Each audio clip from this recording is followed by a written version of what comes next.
Mike's Daily Podcast. Okay, all week I've had to deal with other people. Now it's time. Mike's Daily Podcast. It's time for Mike to have his time to shine. Welcome to Mike's Daily Podcast. I try to do this every day, but then something happens that gets in my way. And it was something that I'm going to try to change in the future. Try to rearrange. It's strange. I get the mange, even though I don't have hair. Mike's Daily Podcast. That's kind of scary. This is episode 2375. No, I don't get the mange because I don't have hair on my head. Mike's Although I do have it Daily on my face. Podcast. And I'm thinking of getting rid of it. Yeah! Because I've had it for a while. It's gray. I'm sick of it now. My mom has seen it. She saw it in October. My lovely lady friend has dealt with it. She likes it, but I think I'm about ready to get rid of it. I've had it for a year. That's long enough. So we'll see how it goes. That's one change.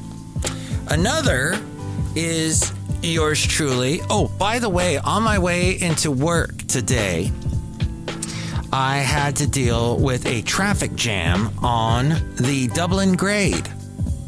Well, actually, let's put it this way. 580 was completely shut down. Nothing was going either direction. Some kind of crash. So frustrating. I got on the freeway. I'm going to do this from now on. I'm going to check Google Maps before I leave. Anytime I'm going to hit a freeway, I'm going to look at Google Maps first.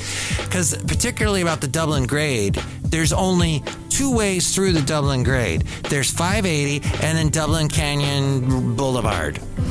And then that's it. So what was happening was they were taking everybody off of 580 onto this little 2-lane road. And both directions, it got clogged up. It was horrible. So it took me...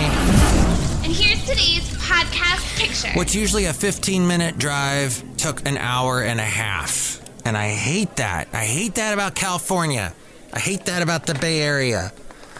So, in conclusion, and I used to run into this issue heading up to Santa Barbara when I lived down in Ventura, California, IA.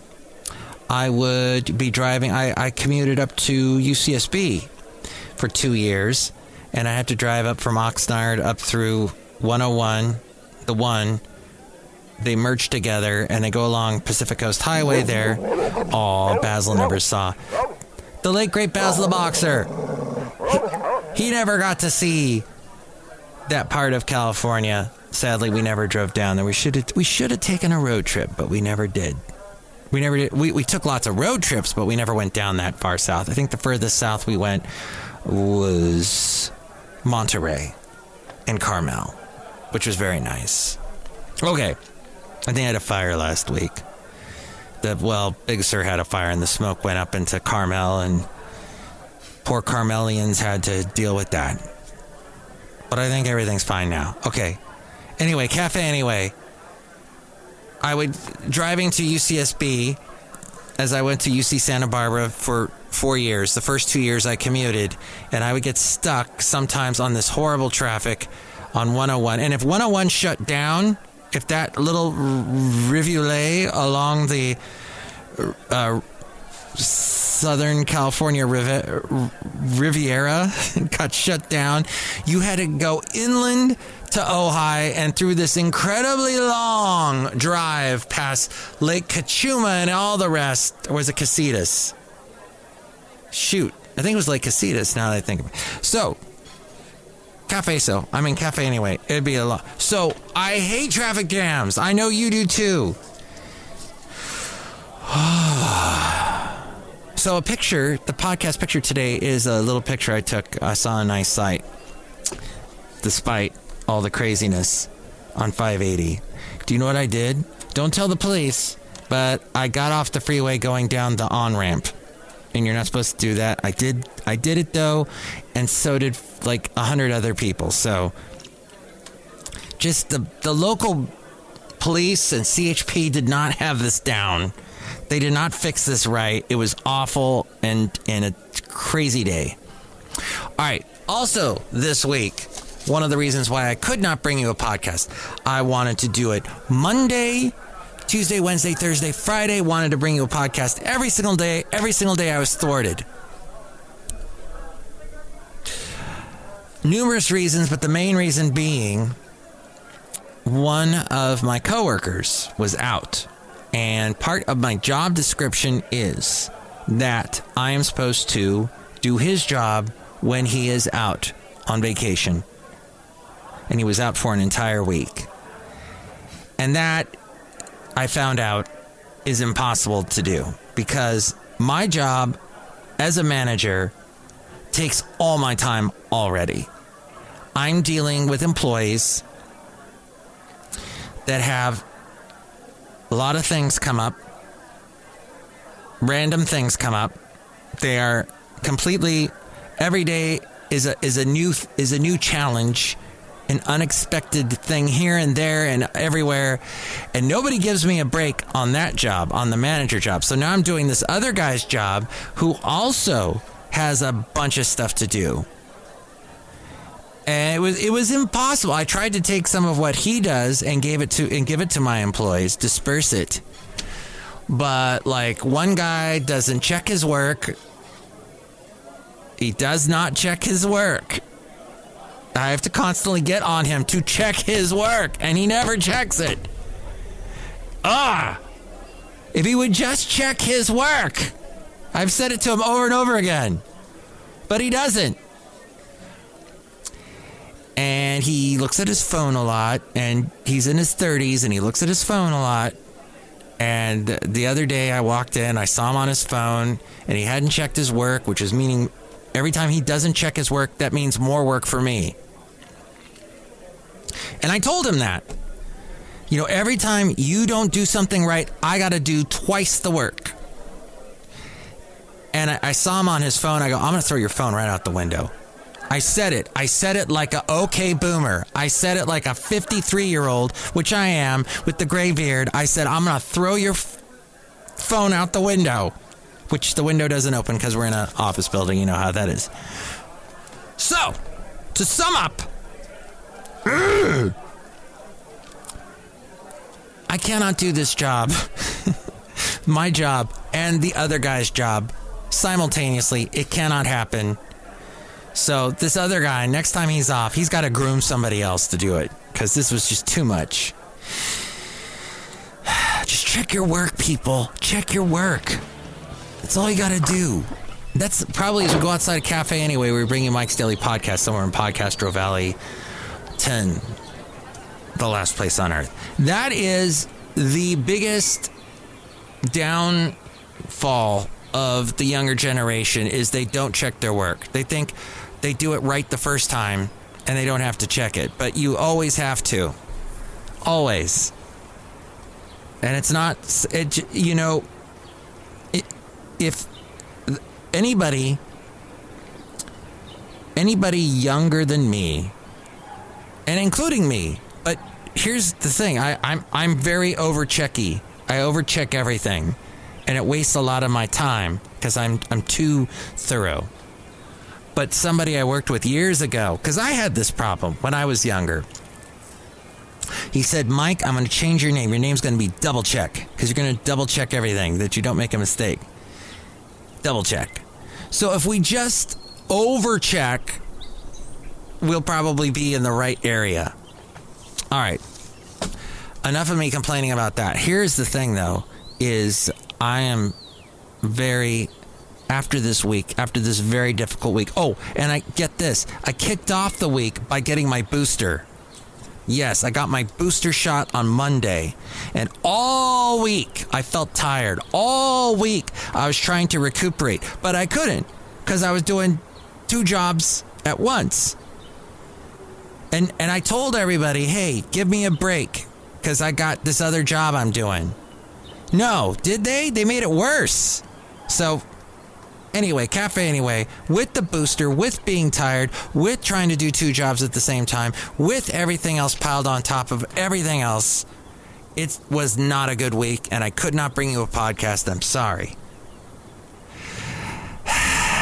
And to try and make up for it, I'm going to try and do podcast every single day. By the way, I'm going to be on the radio one last time doing this Sunday show, this 9 a.m. to 4 p.m.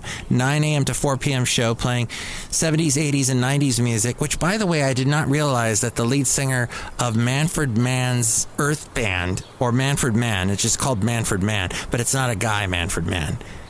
I mean, the band is called Manfred Mann, but the lead singer is not Manfred Mann. His name was Mark or Mike Diabo. I did not realize till today, was the father of Olivia Diabo, who was on The Wonder Years, was the sister on The Wonder Years, the blonde. And she used to be my dad's neighbor years ago. Now, I don't know if the guy's ex-wife, who was the lead singer of Manfred Mann, was the same woman, the mother of Olivia Diabo. I don't know if it's the same woman as, but Olivia Diabo's mom used to bug my dad mercilessly because she was a real estate agent, and used to say to my dad, don't you want to sell your property to me so that my daughter can knock down your house and take over your property, and she'd have a much bigger house? It'd be so nice. And we just talk to my dad and offer him pittance for the house. That's why he never moved out. And then when he passed away, she approached my then wife, and we shut her down immediately because my dad said, oh, Olivia Diabo's mom stopped by again. And we said, nope. With all we're going through with dad and probate and everything else, and everything that takes place, probate. I shouldn't have to say anything else. Probate in and of itself is a mountain to climb. So we shut Olivia Diabo's mom down. Don't bother us anymore. My ex-wife did a great job with that.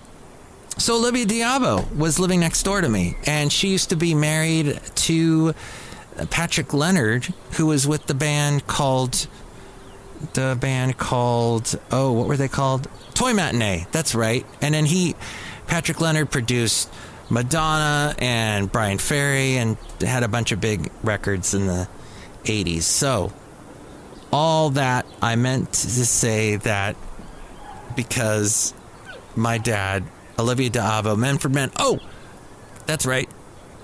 I'm on the radio tomorrow. So listen to music from Manfred Mann and some 80s stuff, some 90s stuff. It's all going to be played tomorrow on my show, which you can hear. There's a link at MikesDailyPodcast.com. You might have to go back to the podcast that I did a couple weeks ago to find the link. There's in the blog at MikesDailyPodcast.com. You'll find it.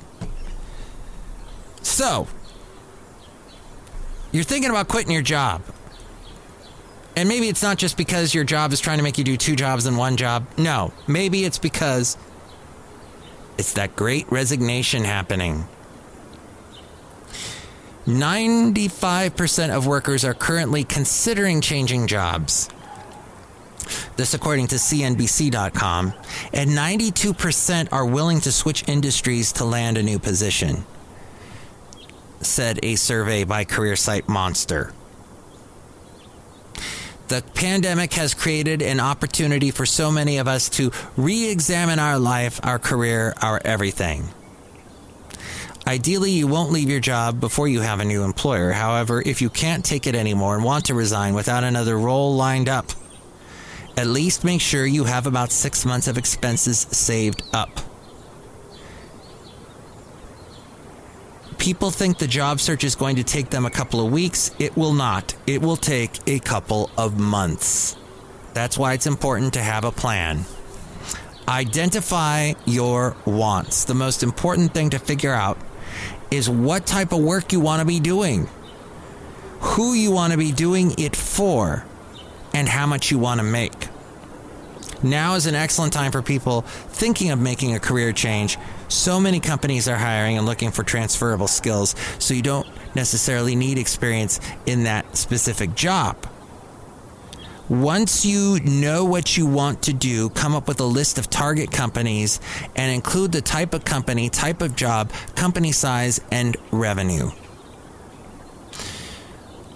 This has been a thing with me forever, is that when I'm busy with a job, I focus and put everything I have into the job. What I don't do is look for another job while I still have that job. I don't know what it is. I think I don't know, maybe I feel it's disrespectful to the company I'm working for. Also, I'm just spending so much time with the job that I'm doing that I don't realize, hey, maybe you should look around. Because when you are employed is when you are the most employable. You're the most you've got a lot of traits that you can use and harness to sell. But that's been my downfall, my foil to not think outside of the periphery. Change your resume each time you submit a new application so it matches the job description. Go line by line and read through everything they've listed. If it is a large list, pay most attention to the first 3 to 7 duties and 3 to 5 skills the company is looking for. If you are making a career change, highlight your transferable skills in an executive summary. Reach out to people you know that may be in the industry or company you'd like to join. Network. You are looking for the right fit, not just actual job, but company values, what they stand for, what their benefits are like. LinkedIn is very popular. This podcast gets posted to LinkedIn. It's a good way to find out if there are people you know at a given company. Just go to the company's page, and it will show you what connections work for them or what connections work there. If you quit your job to look for another one, you don't necessarily have to worry about a gap in your resume. Gaps are not a deal breaker as they used to be. Right now in the pandemic, anything goes. Be prepared to answer questions about why you left your last employer, such as the desire to focus 100% on a job search. Pivot and flow the conversation into something like, this is why I'm so interested in your role. Demonstrate your enthusiasm and excitement. But that's all that gap was you spending 100% on a job search and focusing. Don't settle. As much as you want to escape your current job, don't settle when it comes to your next one. Know your worth heading into an interview. It's a job seeker's market right now. Remember, you are interviewing them as much as they are interviewing you.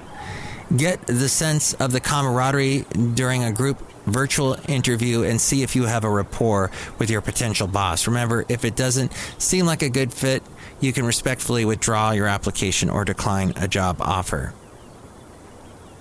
It is interesting, though, as I've interviewed a lot of employees, potential employees, is that it is good to just talk, and the employer wants to know if you have the skill set that will ultimately make their job easier, because you're going to help them out. As I was discussing earlier, one of the questions an employer should ask you is if you double check things, because the people that don't double check make the employer's job more difficult. You get the idea. So we're outside a cafe anyway, somewhere in Podcastro Valley, 10, the last place on earth. Look who's here. Hello, Mike Matthews. It's Chely Shoehart, gift shop supervisor. I'm trying to hire somebody in the gift shop to sell all my snow globes and banjos. Oh, you have banjos too? Wow. Okay, maybe I should apply for that job. Are you interviewing? Sure, Mike Matthews. What's your skill set? I'm good at double checking. Can you play the banjo? No. Okay. Well, it was nice talking to you. Oh, man, I just blew that interview. Look who else is here. Oh, Mike, this is Floyd the Floorman. And this is John Deere, the engineer. Mike, I'm sorry to hear that you had such a rough week and you had a tough time adjusting to the booster and that you had stuck in a traffic jam. Mm-hmm. Thank you. I love all that sympathy and pity for me. That's all I wanted. A little pity. Next show, it'll be the wonderful pity. Benita, the Disgruntled Fiddle Player, and the Brewmaster. Thank you for listening. You can chime in about anything we covered today. 336MM daily. 3 plus 3 equals 6. MM as in Mike Matthews. Daily as in what this podcast has been. Oh my gosh, I think I got to stop now. Mike's Daily Podcast is written and produced and performed by Mike Matthews. His podcast is super easy to find. Download or listen to his show and read his blog at MikesDailyPodcast.com. Email Mike now at MikesDailyPodcast@gmail.com. See you tomorrow. Bye!